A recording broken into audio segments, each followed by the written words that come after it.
Hello, j'espère que vous allez bien, on se retrouve pour une nouvelle semaine de vlog. On est mardi...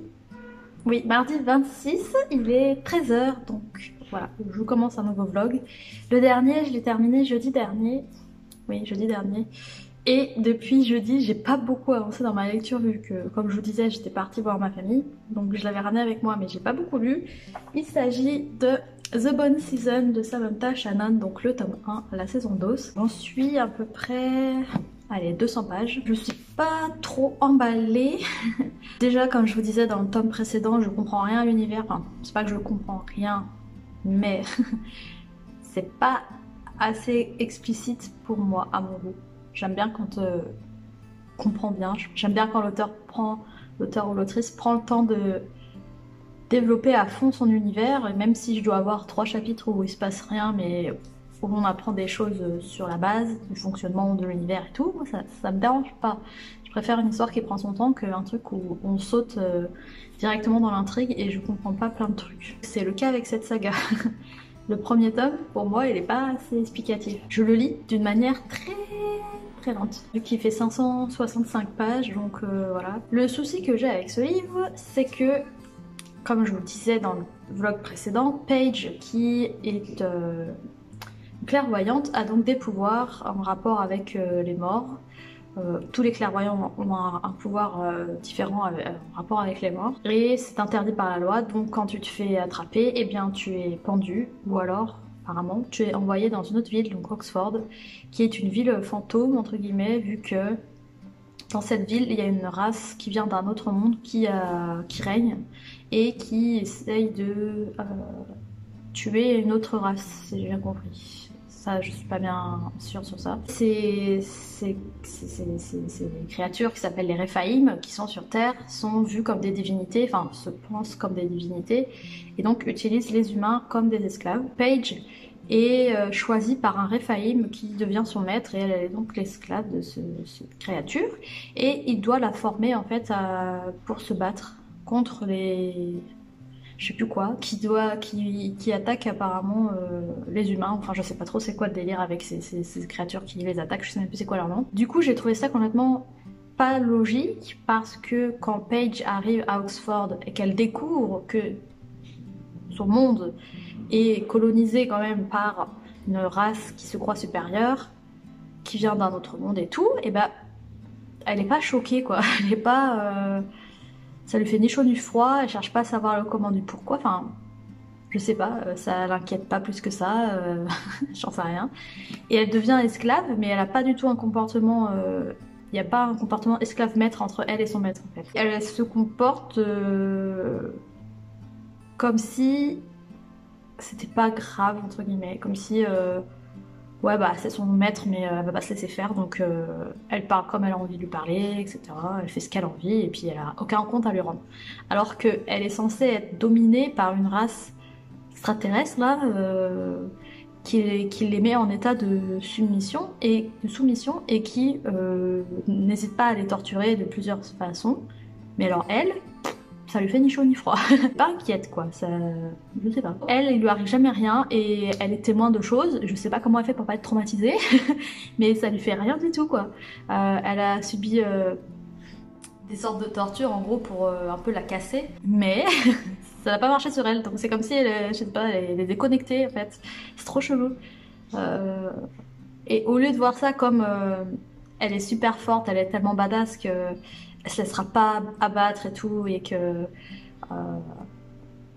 ouais voilà, en gros un personnage fort qui va pas se laisser soumettre, etc. Ok, y a pas de souci, mais là c'est pas du tout le cas. En fait c'est fait d'une manière assez chelou qui fait que on n'a pas cette sensation qu'elle est super battante et tout en fait. J'ai juste l'impression que c'est comme une ado qui en fait qu'à sa tête, et voilà. C'est un peu bizarre, je comprends pas trop. Dès qu'elle est installée, en fait, elle est installée dans la demeure de son maître, et les Réphaïm vivent la nuit et dorment le jour, donc elle prend le même rythme. Elle arrive dans cette demeure, elle doit apprendre à se battre pour faire on ne sait quoi. Moi perso je sais pas, donc je suis sûre qu'elle non plus elle ne sait pas. Les Réphaïm, elle sait pas ce que c'est, elle les connaît pas, enfin voilà. Elle est dans une maison qu'elle a jamais vue, voilà, avec des gens qu'elle ne connaît pas, mais tous les soirs donc tous les soirs, elle sort, elle va se promener en ville. J'étais genre mais what the fuck. Elle va se promener en ville et elle parle à tout le monde, elle sympathise avec tout le monde. Alors elle doit passer ses 3 premiers jours dans cette nouvelle ville en apprenant qu'elle devient esclave d'une créature extraterrestre. Et elle va en ville rencontrer des gens, elle se tape l'incruste, elle discute, elle va manger chez eux, elle reste toute la nuit chez eux et tout. Et je suis là genre mais quel est l'intérêt de dire que les humains deviennent les esclaves des Rephaim alors que la meuf elle fait tout ce qu'elle veut, elle fait n'importe quoi, enfin pas n'importe quoi mais elle est libre de faire tout ce qu'elle a envie. Et pendant 3 jours c'est ça, donc je me dis mais elle est pas censée être entraînée et tout, enfin c'est trop bizarre. Moi je suis rendue page 200 là et elle commence juste son entraînement alors que déjà au chapitre 5 on apprenait l'existence des Rephaim. Donc en fait je suis rendue au chapitre 12 entre le chapitre 5 où elle apprend qu'il y a une race extraterrestre, une race d'un autre monde qui a pris possession de la ville et tout, et le chapitre 12, et bien en fait elle a fait que aller se promener en ville et rencontrer des gens qui sont en fait comme des parias, qui ne sont plus esclaves mais qui vivent comme ils peuvent en fait dans la rue. Elle s'est créée toute une famille en 3 jours à peine. Je te dis mais c'est pas du tout réaliste quoi. Bon enfin, bref, je suis en train de parler trop de ce livre parce que je sais pas, je trouve pas ça logique, la psychologie du personnage. On s'attend à rentrer dans un univers assez dur où elle va se faire maltraiter, etc. Mais en fait, elle voit jamais son maître, elle est toujours dehors en train de se promener. Ok, elle est témoin des ravages de ce qui arrive aux autres, mais elle il lui arrive rien. Je pensais que ça allait être plus oppressant que ça, au final, non. Parce que, bah, en tout cas, là, les 200 premières pages, elle est assez libre de ses faits et gestes. Donc son maître, il est moins strict, j'imagine, que les autres, parce que les autres sont quand même assez stricts. Mais c'est trop chelou le fait qu'ils peuvent partir et faire un peu ce qu'elle veut. Au final, elle a des comptes à rendre à personne. Elle doit prendre des comprimés, mais genre... il y a personne qui surveille si elle les prend ou si elle les prend pas, donc c'est trop chelou. Enfin, je sais pas, je pensais que ça allait être plus strict. Je suis perplexe. Je sais pas si vous l'avez lu, qu'est-ce que vous en avez pensé, mais moi j'ai beaucoup de mal. J'ai vraiment beaucoup de mal, donc c'est pour ça que j'avance pas vite du tout. Pas vite du tout. Voilà, j'ai pris le livre audio quand même, histoire d'avancer un peu de temps en temps quand je suis pas en train de lire quoi. Mais je suis pas convaincue. Sinon j'espère que vous ça va, que vous passez une bonne semaine, une bonne journée, je ne sais pas. Là cet après-midi je vais faire un peu d'aquarelle. J'ai eu un livre d'aquarelle pour mon anniversaire, parce que du coup bah, je vous disais on avait raté tous les anniversaires de tout le monde, donc on a fait un anniversaire avec tout le monde en même temps. Et du coup j'ai reçu pas mal de petites choses, dont un livre d'aquarelle, donc je vais pouvoir m'y mettre. Et j'en ai acheté un autre parce qu'avec ma mère on allait se promener en librairie et du coup j'ai craqué, j'en ai pris un deuxième. Et en fait le deuxième il est construit sur 30 leçons et en gros c'est une leçon par jour. Vraiment de la base à un petit peu plus intermédiaire, quoi, débutant intermédiaire. Donc voilà, c'est assez chouette et donc j'ai envie de commencer en faisant un par jour, quoi, vraiment pour faire 30 jours d'apprentissage. À voir. Et du coup j'étais contente parce que j'ai pris que ça et je me disais ouais ça compte pas dans ma pile à lire, donc j'ai quand même la satisfaction d'avoir pris un livre, même s'il y en avait plein qui me tentaient, hein, des romans. Mais du coup, j'ai pas besoin de le rajouter à ma pile à lire et je brise pas mes 5 livres lus pour un livre acheté, sachant que celui-ci, c'est ma 3e lecture du mois.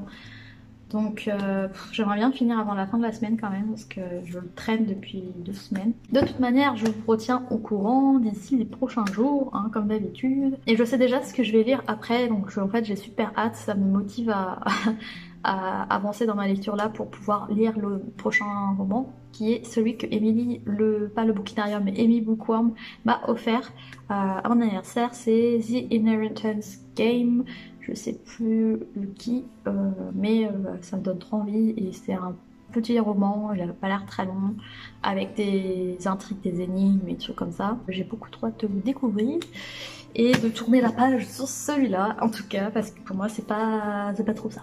Voilà. Je vous dis à très vite, bah, juste après pour vous, mais je pense que moi je vous referai un petit point lecture d'ici jeudi. Oui, c'est ça. Hello, j'espère que vous allez bien. Je vous retrouve pour petit interlude puisque je suis en train de faire une sorte de boulette, non pas c'est pas un bullet journal, c'est un carnet de lecture. Donc c'est un carnet tout simple que j'ai pris sur Amazon. Et en fait je me suis dit que j'allais faire comme Emily, donc du compte Emily Bookworm comme d'habitude, qui en fait a un carnet où elle fait une page pour les lectures qu'elle a lues, enfin, les livres qu'elle a lus, les séries qu'elle a vues, les films qu'elle a vus, etc. Elle se fait une espèce de page dans son carnet, un peu style journaling, pour avoir un souvenir en fait de sa lecture ou du film qu'elle a vu, etc., etc. Bref, je me suis dit que c'était une super idée, j'ai voulu faire pareil, donc j'avais pas du tout de matos, donc c'est pour ça que ça m'a pris un peu de temps. Et en fait j'aimerais bien faire ça avec mes lectures de l'année quoi. Donc ça c'est ma première lecture, c'est Kingdom of the Wicked, celui-ci de Kerry Maniscalco. Je vous en avais parlé, enfin je vous en ai parlé déjà pas mal sur la chaîne, mais du coup je me suis dit que j'allais faire ma petite page. Voilà mon bordel, j'en ai un peu partout, j'ai des morceaux de trucs que j'ai imprimés, j'ai les noms des personnages, j'ai fait un petit peu d'aquarelle. J'en ai un peu partout, j'ai quelques citations, voilà, il y en a partout, tac, ça. Je pense que je vais pas pouvoir tout mettre évidemment, hein, parce que je vais pas avoir assez de place, mais bon. On verra bien. Bah, je pense que ça va être un petit truc où je vais pas beaucoup parler, je vais me mettre en accéléré pour pas que ça dure 3 heures pour vous.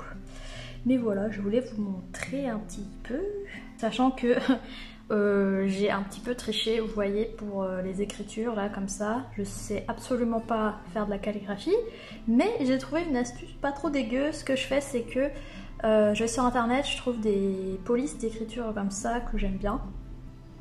Et après je vais sur une page Word quoi et je tape mon texte et je l'imprime en gris très clair. Donc je prends le gris le plus clair de la palette et après je repasse avec un crayon. Voilà, donc ça fait l'illusion que c'est moi qui l'ai fait alors que pas du tout. Voilà.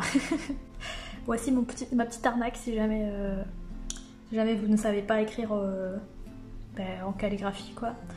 Et voilà, donc comme j'ai pas mal de feutres couleurs, ça me permet de les sortir et de faire quelque chose de joli. Voilà, bon bref, je crois que j'ai assez parlé. Je vous retrouve après en espérant que j'y arrive quoi. Parce que du coup c'est ma première page, je suis un petit peu tendue, je sais pas si je vais y arriver et je veux pas me rater quoi. Je vous laisse avec un petit accéléré de ce que j'ai fait.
Bon ben voilà, j'ai fini ma petite page. Je suis quand même contente du résultat.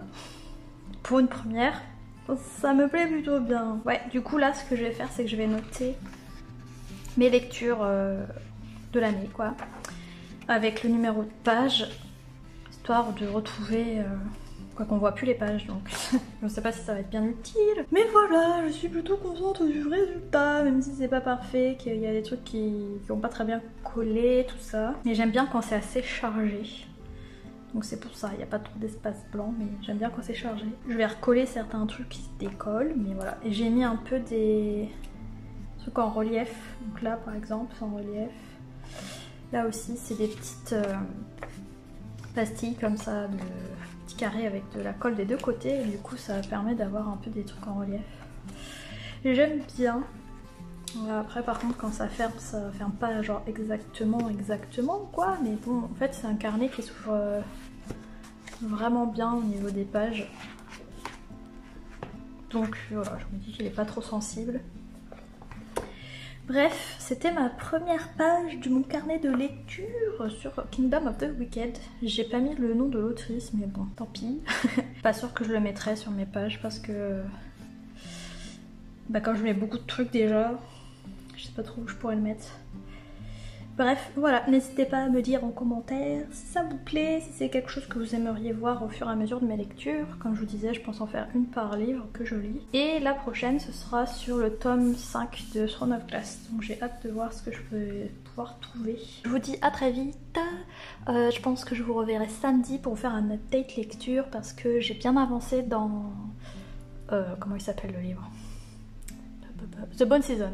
J'ai quasiment terminé, donc yeah, vive la lecture. Je suis bien contente d'avoir avancé. Je vous retrouve samedi pour un update lecture et je vous dis à plus tard.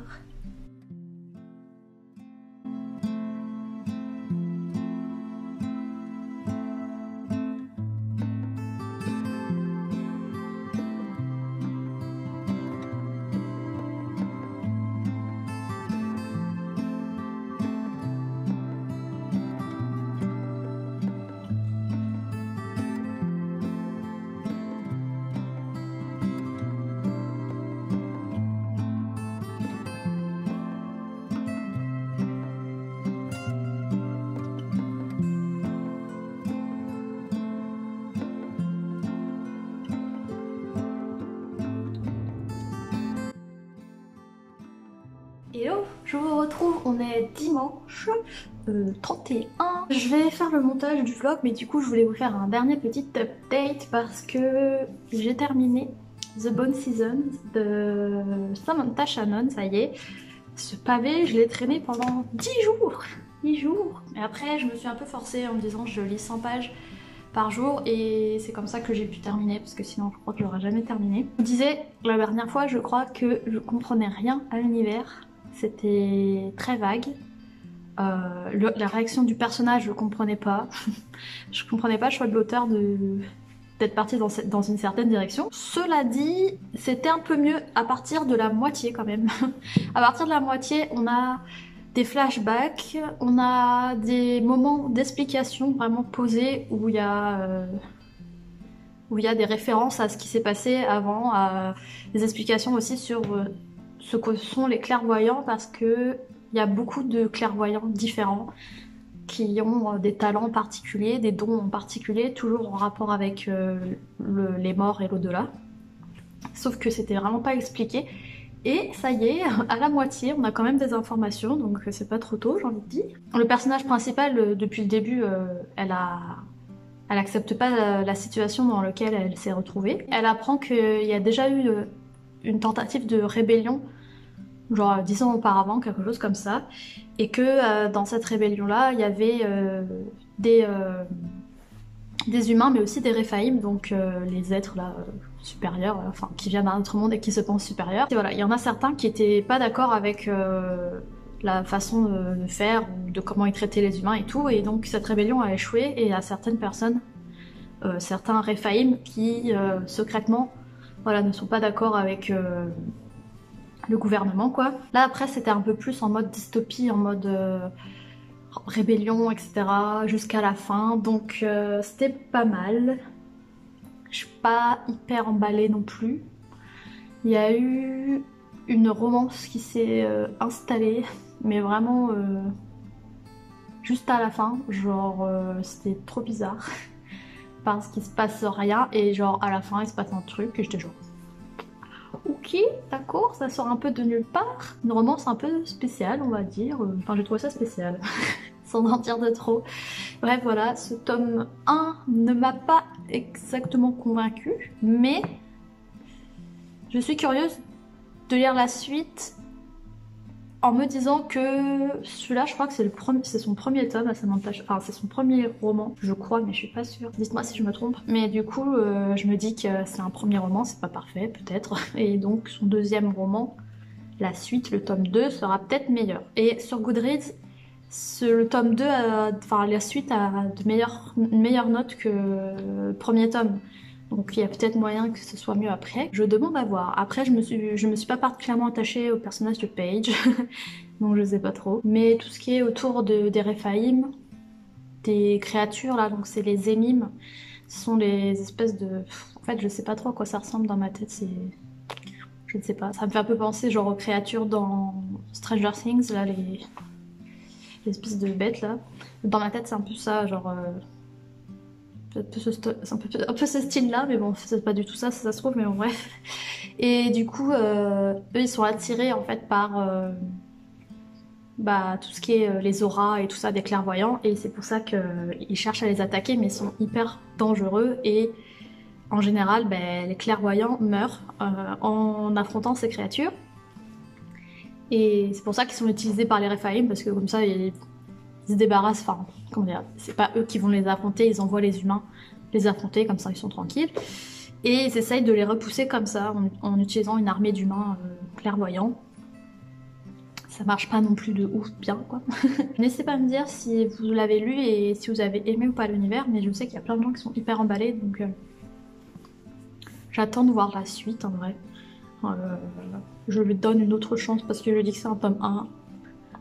Il y a moyen que la suite soit meilleure, sachant que son dernier tome là est sorti il y a... Là, je sais pas, en janvier, enfin je sais plus. Donc ça veut dire qu'elle était en train d'écrire dessus il y a pas longtemps, donc clairement, au bout de je sais pas combien d'années et tout, sa plume et tout, son style a pu se développer, donc à voir si la suite est meilleure ou pas. Et sinon, le doré il est tout parti. Voilà, tant pis, hein, j'ai envie de dire. Mais ça aurait été un livre que j'aime beaucoup, j'aurais été dégoûtée. Je vous montre ma lecture en cours, mais je pense que je vous en reparlerai dans le prochain vlog, que je vais faire commencer directement à la fin de celui-là. Ma lecture en cours, c'est celui-ci, The Inheritance Games de Jennifer Lynn Barnes. Et c'est le livre que Emily, du compte Amy Bouquois, comme d'habitude, m'a offert pour mon anniversaire. Et je le trouve très beau, donc j'en suis à la moitié. L'objectif, c'est de le terminer aujourd'hui, mais je crois pas que ça va être possible. Parce que j'aimerais bien commencer un nouveau livre demain, vu que demain on est le 1er février, donc comme ça je clôture et j'aurai lu ce livre-là en janvier en fait. Voilà, je veux juste que ça termine juste, mais je suis pas sûre que je vais y arriver. Sachant que j'ai le montage à faire, donc c'est pas dit. Donc dans ce livre, on fait la connaissance d'Avery qui a 16 ans, je crois.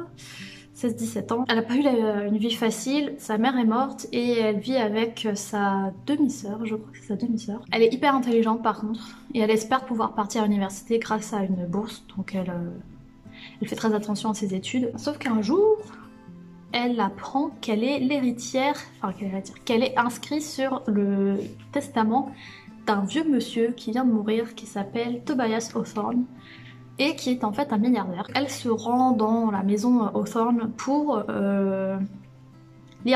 pour la lecture du testament, et en gros elle apprend que c'est elle l'héritière de la fortune. Cet homme avait deux filles, et il y a aussi les petits-enfants qui vivent tous dans cette maison, ce truc c'est gigantesque. Et eux ont été plus ou moins effacés du testament. Avery ne connaît pas cet homme, donc elle ne comprend pas pourquoi c'est elle qui hérite de toute sa fortune, ou presque, alors qu'elle ne l'a jamais vu. Mais vraiment, donc elle sait pas pourquoi. Ils ont tous reçu une lettre écrite par Tobias Hawthorne, et ils commencent à se dire qu'il y aurait peut-être des indices dans cette lettre sur le pourquoi du comment c'est Avery qui hérite de tout. Donc il y a comme une sorte d'enquête parce qu'il y a des indices qui ont été laissés, comme je vous disais, et donc Avery et les frères, oui c'est des frères, les petits enfants là de Tobias vont en fait enquêter, vont chercher un peu partout dans la demeure, etc. Ils se disent que c'est la dernière énigme laissée par leur grand-père, c'est Avery, et ils veulent savoir pourquoi. J'espère terminer ce soir, comme je le disais, ou demain matin, pire, comme ça demain soir je commence une nouvelle lecture. Bon, je sais pas trop encore ce que je vais lire, je vais regarder ce que j'ai sur mes étagères. En tout cas, j'espère que vous avez passé une bonne semaine, une bonne journée, je ne sais pas, un bon dimanche, je sais pas regarder ça dimanche. Je vous retrouve mercredi pour une prochaine vidéo comme d'habitude, et dimanche, j'imagine, pour un prochain vlog. Et je vous dis à très vite, n'hésitez pas à vous abonner, à liker la vidéo si ce n'est pas déjà fait, et on se dit à plus tard. Bye!